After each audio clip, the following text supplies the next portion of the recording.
The things that we're going to need to make a blanket in any size. First of all, you're going to need some yarn. And today I am demonstrating this in, super bulky number 6. And there's a chart in the written pattern that shows you how to make any size in a number 4 worsted weight. But let's continue on with what we're going to need. My favorite tool for counting rows is this ring yarn counter. Super easy to work and just so convenient.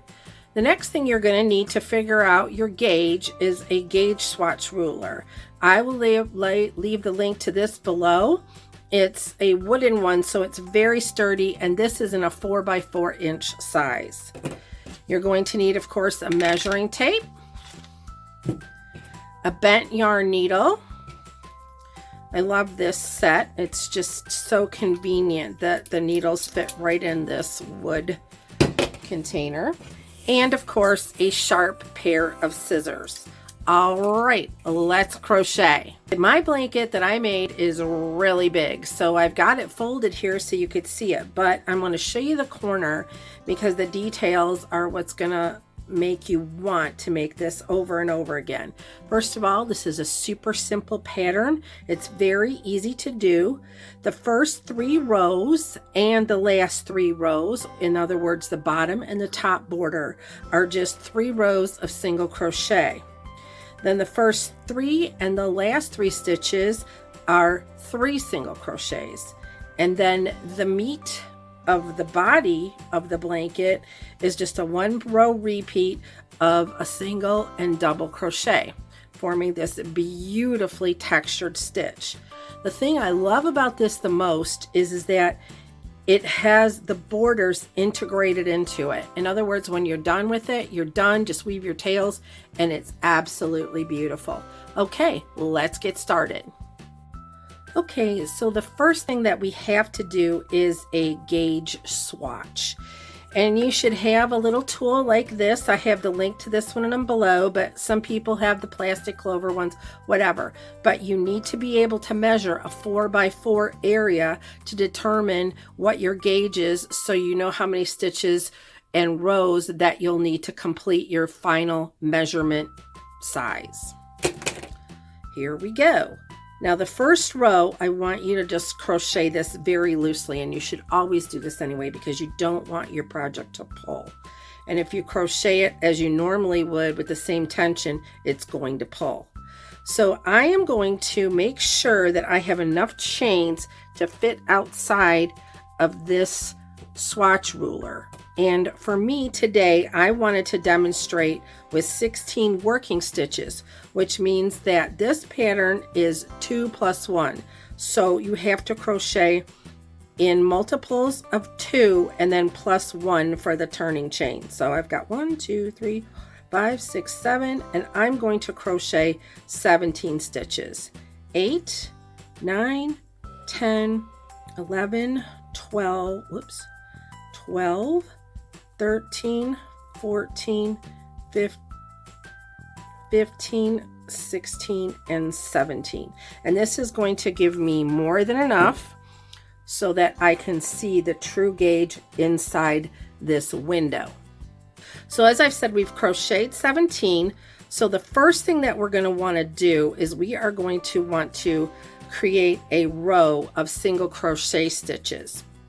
But for the first row, go ahead and we're going to single crochet into the back bump of each stitch. In other words, we're not going to go into the stitch like we normally would, but we're going to go right into that back bump. And this is going to create a nice border on the bottom. So you're going to need to find, because this is our foundation row, our first row, you're going to need to find the second chain from the hook. Here it is.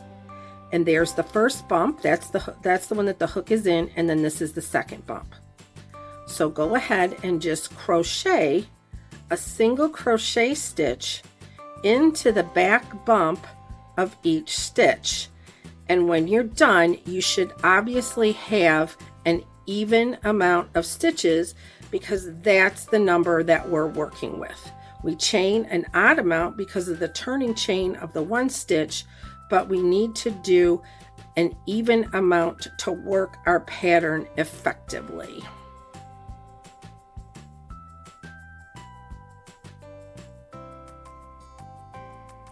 We have our first row of single crochet stitches done into that back bump of each chain. So that gives us again a total of 16. We're going to chain 1 and turn.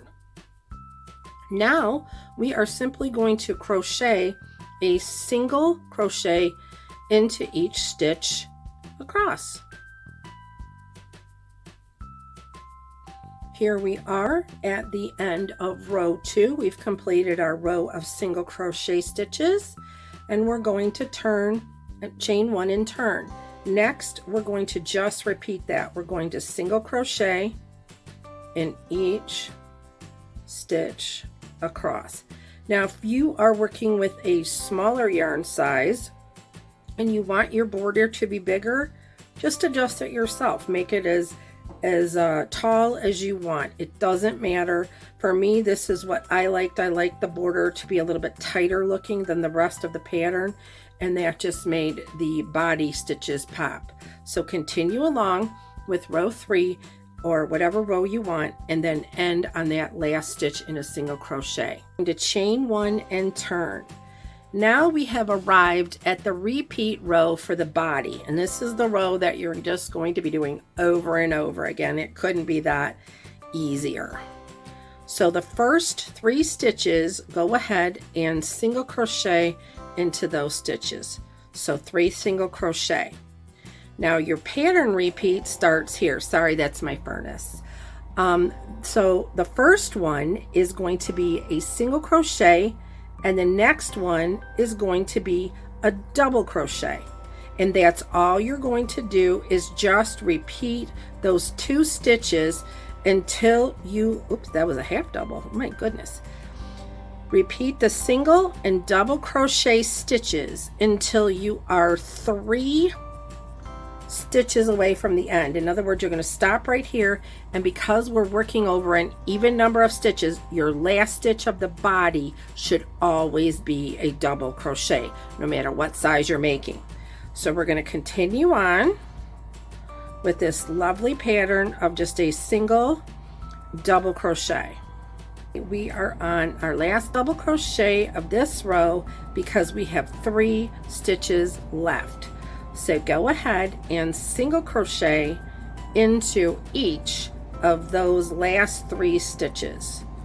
Chain 1 and turn. Again, this is our body repeat row. So we're going to single crochet into the first 3 stitches, single crochet into the next stitch. Now a word about this. Do you see how that pulls this double crochet from the previous row up? That's the beauty and texture of this blanket. Look at that. It's gorgeous. It's so simple, but it's so beautiful.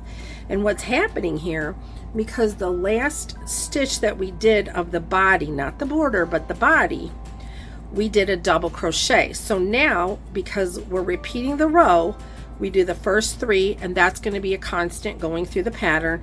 And then the first stitch again after those 3 stitches is still a single crochet stitch. So what you're doing is you're working that single crochet stitch into the double crochet stitch from the previous row. Therefore, that's just going to make that double crochet pop, and it gives you, I don't know, it's almost kind of like a bobble, but it's not. It's like there, but it's less work than a bobble, because we all know how much a bobble stitch is. The work on that, it's a little more it's a little higher maintenance, right?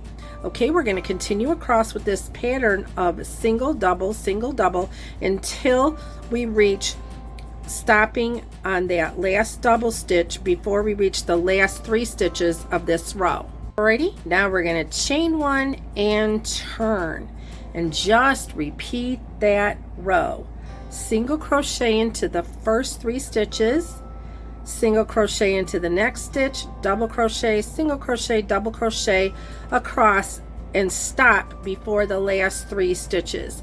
On the last 3 stitches, just single crochet, and continue along with this until you get the height that you want for your blanket.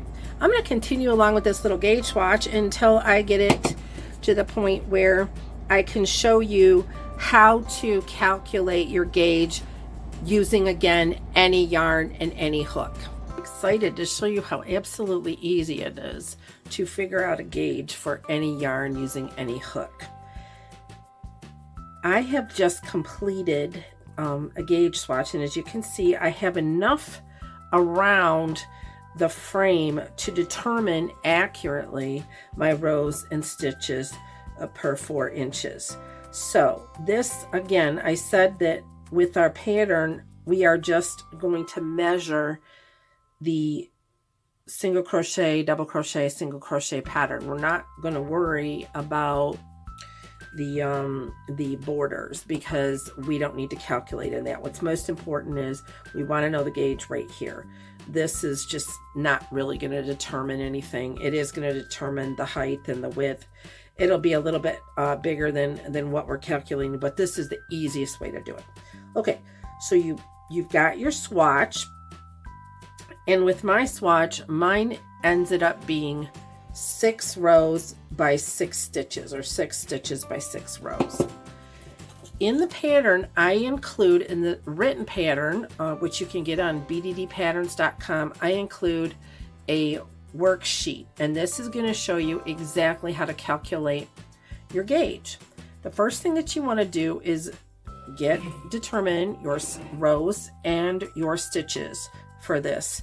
So you want to put your stitch count here for that gauge swatch, and you want to put your row count here. You divide those by 4, and that's going to give you the stitches per inch and the rows per inch.